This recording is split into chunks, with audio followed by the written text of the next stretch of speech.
अरे जाने मन, तू क्या कर रही है? मैं बात कर रही हूँ राजा।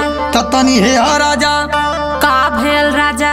करे कैसे बतियावत रही है? अपने मौसी के लइका से राजा।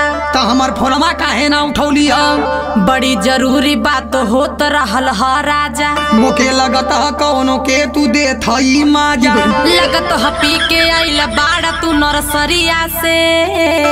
पता चलल है तू बतियावेली कटरिया से। अरे राजा ओसे बढ़िया त तू खुदे हवा। त काहे हमके रोज रोज कहेली कौआ? अरे राजा उ त हम प्यार से बोलाइला। हाँ करा तू बात फिर दोबारा त बताइला। आई जब फोन त हम बात त करबे कर। हाँ त लबदा उठा के पीठी पे मरबे कर। जे हमके छुअला त हम नैहर भागी जाइबो। हाँ त वही नैहर में आके तोहके हम बल भर खूब गरी आइब हो। हाँ तो भैवा मार के टंगरिया तोड़ दी तोहार का? तू तो दिन भर रह तारी बीजी रे। हाय मार खाऊ की बीबी रे।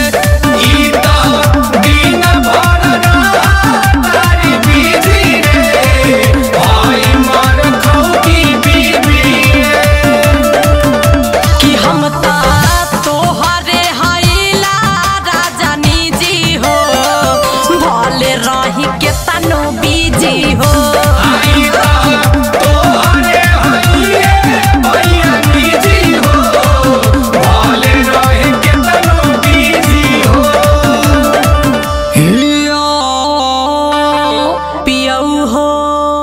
गुस्सा छोड़ दा। तू का जाना भी तोरे हरकत से कितना दुख होला। तू त कहियो ना खियावेला चाउमीन छोला। तो के केतनो खिया घली तू पोस ना मनली। राजा हो ससुर का सुख आजुले हम ना जननी। तो के बताव की कवन कमी मो कइनी रे। 2 साल हो गई लइका के सुख न पैनी रे। अरे पागल उ त भगवान के खेला रे। अभी ले कहियो ना घुमावले हमके मेला रे। अच्छा चल ठीक है तोरा ई हो पूरा क दे हब। आना ले गईला त इज्जत के नाश क दे हम। तू त झनकी हई हर बात पे झनक जाली। कबूती हला कला के एको कान के बाली। अरे पागल हम तोरी खातिर सब करीला रे।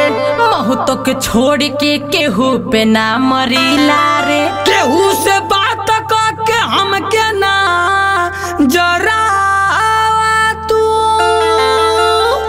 खाली बतियाइला ए राजा। झूठो गुस्सा ना बरावा तू का? हाँ झूठो के बनावा तारी हमरा के पागल। टेंशन में बैठेला तो पर जागल जागल। दिन रात तोहरे से वामे रही लागल।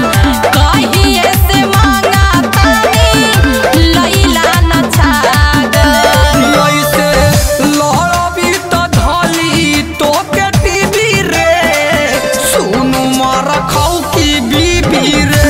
आई ता तोहरे हइए भैया निजी हो। वाले रहे के तनो बीजी हो।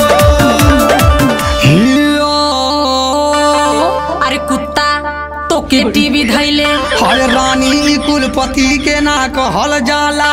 तोरे जैसन बड़ा देखले हई चल हट साला। देखा हमके तू साला ओला मत बनावा हो। जायाज कुछ न करब खाना तू बनावा हो। करे का समझ के रखले बाड़ी हमके नौकर तू। आइल न रहती त दर दर के खैते ठोकर तू। तोरे आइले से जिंदगी तबाह हो गई। तोरे तोरे चलते कई लइकन से ब्रेकअप हो गए। ये घूम घूम के कइले बाड़ी तू नहीं हरे में। कितना लइकन के देख देहनी हम तब पढ़े में। तोरे जैसन में हर कबो न सुख पाई है रे। तो के समझा दे जब दोस्त हमार आई है रे। देखत हई कवन भतार तोरे आवता। लगत हमार खाए के समय तोरे आवता। कर कुत्ती तू एकदम से हई पागल का। अरे जो कोनो काम धंधा कर हमरे दिरगे बाड़े तू लागल का। अरे मुँह फुकौना। जिंदगी में आके हमारे घोर दिहली जहर। खा जाली दिमाग तरतर करके आठों पहर। तोरा संग रहब ना अब जाके रहब साहब। देख ली है तू ये मेहरिया के राखिले हब गवानों के निजी रे। सुनु मारा खाऊ की बीबी रे। आई तोहरे हइए भैया निजी हो। भले रहे के तनु बीजी हो। हाँ तो जो राख ले हमके कौनो टेंशन ना हो। तब तो मजा